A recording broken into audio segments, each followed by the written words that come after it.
shit, what's up? Anyway, mixtape review. So finally, 2 Chainz decides to drop Trap-A-Velli 3. I heard this shit, you know what I mean?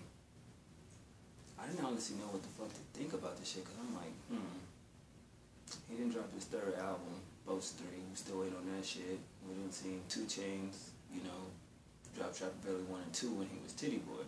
Seeing how so many trap projects then came out, Gucci Mane, of course, Future got the shit on Smash right now. I was wondering, like, damn, how this nigga gonna come back? You know what I'm saying? Is it gonna be considered classic? Is it gonna be considered weak or whack? I kind of enjoyed it, you know what I mean?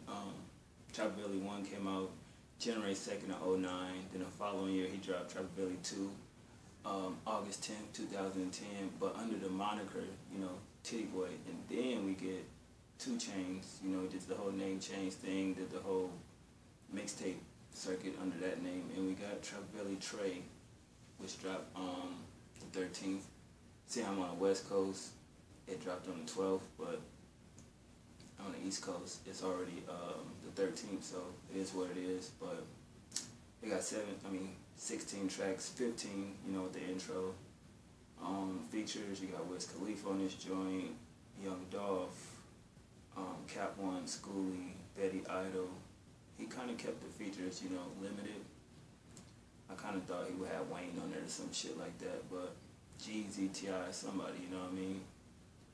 But it opens up with Bigger Rankin intro, goes into number 2, which is Neighborhood. I fuck with that shit tough, you know what I mean? The beat, the flow, the lyrics, all that good shit. Then it goes into number 3, a Millie, Billy, Trilly featuring Wiz. Wiz did his thing, he killed it, you know what I mean? I thought the beat was ill.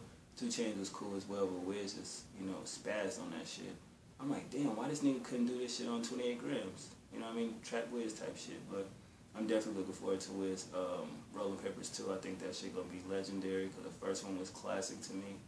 Moving on to number 4, Everything I Know. Solid track, you know what I mean? I actually went back and listened to it twice.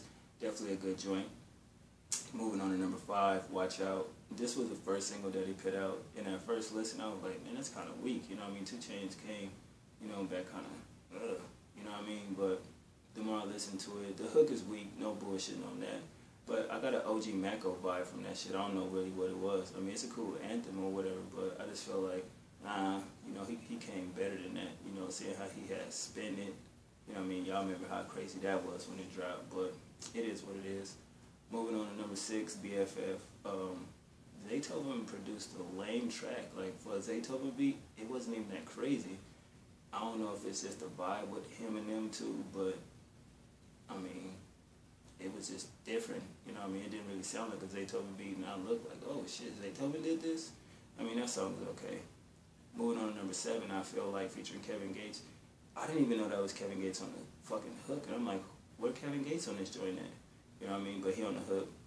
I definitely think the mellowness of the beat was cool. With that hook, it fit. You know what I mean? 2 Chainz, you know, did his thing on that song. That's definitely have replay value in my personal opinion. Moving on, number 8, GOAT, featuring The Dream. Definitely a good, smooth song, you know. The hook was cool, you know, I had no problem with it. Of course, 2 Chainz flow in his lyrics. He is best at this when he's not trying to force a commercial sound, you know what I mean? So, good song. Number 9, Halo, letter, in quotations, letter from my onboard son. Good concept, you know what I mean? Featuring Heaven and Harmony. You know, definitely a good concept. Good song, you know, take it for what it's worth. It's not the first time that's been done before, but definitely he put his own spin on it. You know, I appreciate that. Number 10, Big Meech Era. It's a dope track, you know what I mean? Record for the hood, straight up. You know, everybody remember that era of Big Meech. You know what I mean? So, I don't need to speak on that. Number 11, Starter Kit, featuring Young Dolph. Definitely a good collaboration. And going back to number 5, I forgot about that. He spoke on the chick that was actually suing him for $5 million. Y'all remember when he put out the video and shit of the little chick, and they called her a thought or some shit, and a while later she wanted to get sued. I mean, she wanted to sue him for, you know, I guess, making her feel however the fuck she felt, you know what I mean, humiliated and shit, but that's that. Moving on, number 12, If I Didn't Rap. To me, that's vintage Titty Boy right there, you know, the beat was hard, his flow was on point, you know, he definitely went in on that. That's the type of trap rap shit that I expect from 2 Chainz. Moving on to 13, El Chapo Jr. I didn't like it. I'm sorry. To me, it was too simple of a concept. You know, it's been done before. You know what I mean? Gucci Mane tackled that El Chapo type shit. I think the Migos did, and a couple other people. And by that time, 2 Chainz did it. I was just kind of over it. It was just too simple. It could have came harder than that. You know what I mean? It would have been dope if he just did Pablo Escobar Jr. I think that would have been like pretty different instead of the El Chapo shit because it's a trending topic or whatever. Moving on to 14, Lap Dance in the Trap House. The beat was fucking crazy. You know what I mean? The content, his flow. He spazzes on records like this. You have to give him credit where credit is due. Definitely a good record. Number 13, Each and Every One. Each and Every One of them featuring Cap One and Schoolie.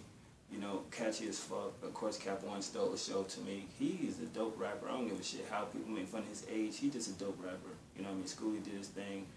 2 Chainz did too, but Cap One just take beats like this and just murder them. And the last track, Blue Dolphin featuring Betty Idol. I love the jazziness of the closing instruments, you know, melodic beat, the lyrics, the concept, the flow, and the hook, all put together for a great track, man. Overall, I like 13 out of 16 records, you know what I mean? I mean, 15 records. Because the intro, I don't count the track. Give it a 7 out of 10. Definitely, you know, the beat's 7.5 out of 10. Definitely got some good beats on here. Some of this shit can be redeemed as fillers. I definitely feel like he could have stopped at 12 songs, you know what I mean? Seeing how some of these songs, they seem like fillers, you know what I mean? But other than that, it is what it is. Y'all let me know what y'all think about it. I ain't really had no problem with it. I still feel like Trap-A-Velli 2 is the hardest one out the trilogy. You know, and it's good to see artists come back and fill as their trilogies, you know what I mean? I'm still waiting on Jeezy to do Trap-A-Die 3. I think that'd be phenomenal if he did that. But y'all let me know what y'all think, man.